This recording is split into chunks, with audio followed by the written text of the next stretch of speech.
Ketika istri gendut berubah langsing setelah disia-siakan, part 15.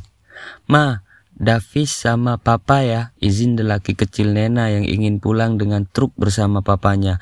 Teman-teman Davis juga naik ke truk, senang bertemu para papa mereka. Nena menengadah. Raswan yang berada di atas truk militer menatapnya seolah penuh harap. Mas, aku titip Davis ya, aku nggak bisa ikut naik truk. Sungkan sama Bu Dangki karena aku berangkat bareng beliau, pulang juga harus sama beliau, ucap Nena. Iya nggak apa-apa, aku akan jaga Davis dek, kamu nggak usah khawatir, balas Raswan berusaha tersenyum meski senyumnya tak terbalas. Nena menghela, aku masih trauma waktu aku minta tolong kamu untuk jagain Davis, malah nggak fokus dan Davis hampir ketabrak motor. Kamu sibuk saja main HP, nggak tahu balesin chat siapa, sindir Nena. Sindiran Nena membuat Raswan berdesir dan jadi tak enak hati. Aku jagain Davis dek, nggak usah khawatir. Nena mengulum bibirnya. Kalau sekarang aku nggak khawatir sih, HP Mas Raswan basah juga kan, rusak, jadi nggak mungkin balas pesan siapa-siapa. Sindiran Nena semakin menohok. Raswan tak sanggup membalas. Aku ke mobil Bu Dangki dulu mas, titip Davis, hanya dia yang kupunya satu-satunya, tolong dijaga. Nena berlalu pergi. Raswan bergetar saat Nena mengucapkan kalimat terakhirnya. Semakin jelas posisi dirinya di hidup Nena, bukan siapa-siapa. Dan sindiran kalau ia tak bisa dipercaya menjaga Davis juga membawa sedikit kesadarannya bahwa dirinya telah mengecewakan Nena dalam banyak hal. Raswan menatap ibu dari putranya itu, melenggang, lebih percaya diri, dan terasa seperti orang lain yang tak ia kenal lagi. Rasa kecewa yang dalam membuat Nena semakin berubah. Nena pun menghilang dari pandangannya setelah mobil Kia Sonet putih itu berlalu dari dermaga. Tangan mungil melambai ke mamanya. Levia membuka kaca agar Nena juga bisa membalas lambaian putranya.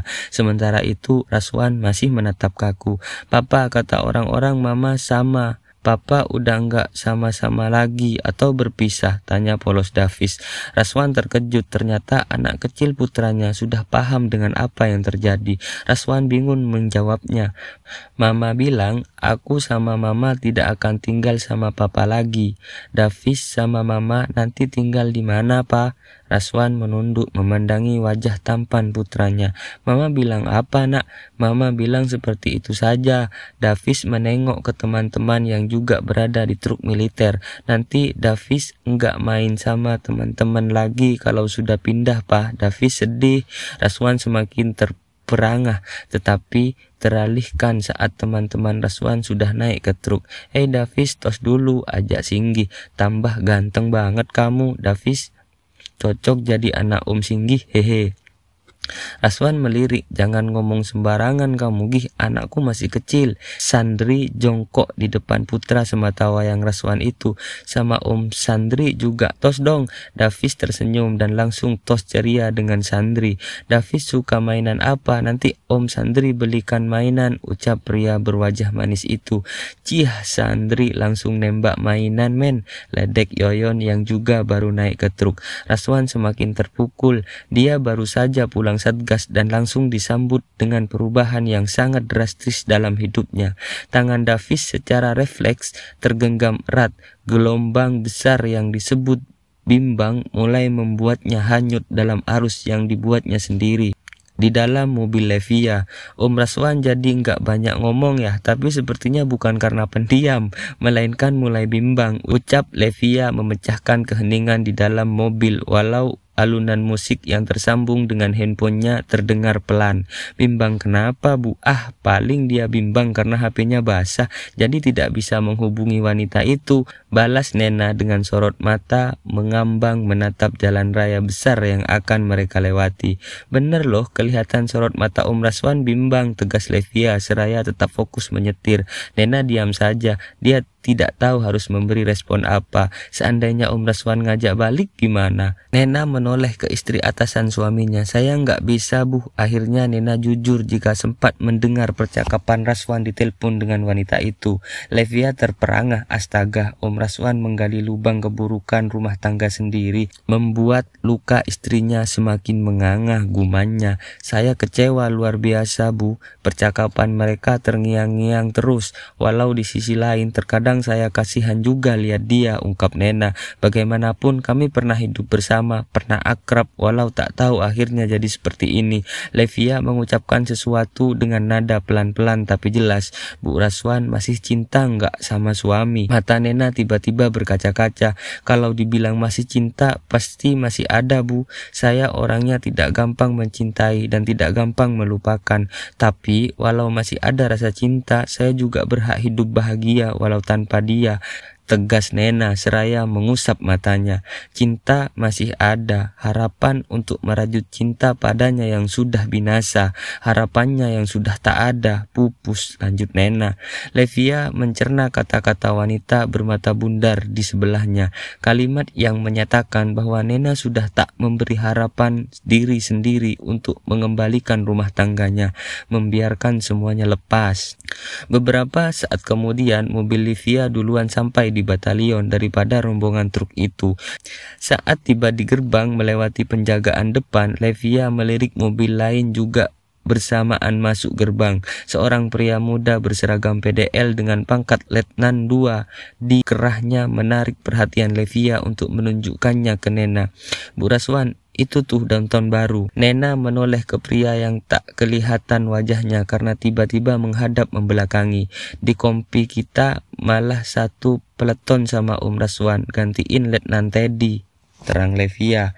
Komandan peleton langsungnya Mas Raswan ya, nanti beliau, Bu. Levia mengangguk, fokus kembali menyetir. Namanya Pak Fatur ya, Bu. Kok tahu? Beliau teman kakak sepupu saya, Bu. Oh begitu.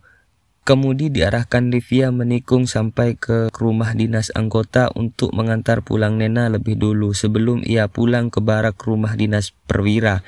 Rumah Letnan Fatur dekat rumah saya, udah mulai nyicil barang pindah kok dia, cerita Levia lagi. Oh siap, Bu. Nena jadi ingat permintaan tolong kakak sepupunya tentang nomor handphone. Silahkan masuk, seru Nena menyambut Raswan dan teman-temannya. Davis juga spontan memeluk Nena. Makasih loh, Dek Nena. Kita udah dibolehin nyicipin masakannya, ucap Rudi seraya memandang istri rekannya yang sudah berganti baju lebih santai. Tetapi semakin tampak lekak-lekuk tubuh indahnya. Nena mengenakan pakaian dari Levia yang pernah diberinya beberapa waktu lalu, yaitu berupa celana jeans ketat dengan atasan kaos v-neck dengan crop top. Tak hanya Rudi, rekan-rekannya termasuk Raswan juga terkesima hingga tanpa sadar meneguk ludah masing-masing. Iya, sama-sama Om Rudi. Maaf loh kalau masakan saya masih banyak kekurangan, balas Nena seraya mengajak tamu-tamu untuk masuk.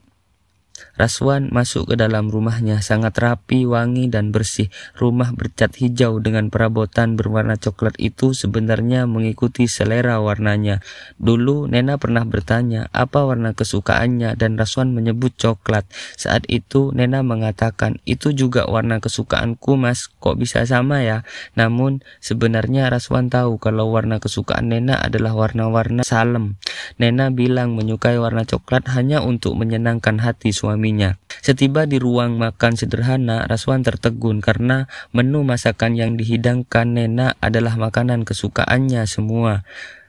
Silahkan duduk. Nena menghitung piring, ternyata kurang dan ia pamit mengambil piring yang kurang ke dapur. Raswan juga pamit ke teman-temannya ingin berganti baju dengan kaos biasa saja agar lebih nyaman makan.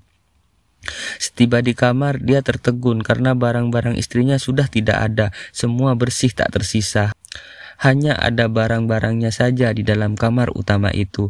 Pintu lemari kayu ganda dibukanya bersamaan. Baju Raswan tersusun rapi di bagian kanan lemari, sedangkan di bagian kiri kosong. Semua pakaian Nena sudah tidak ada. Hanya satu benda yang ditemukan Raswan di lemari itu, yaitu cincin nikah Nena. Raswan tahu cincin itu sengaja diletakkan di dalam lemari untuk dikembalikan pada si pemberi cincin. Hatinya seperti teriris. Harusnya aku senang berpisah dengannya, tapi kenapa yang kurasakan sekarang berbeda? Bersambung. Lanjut di part 16 ya.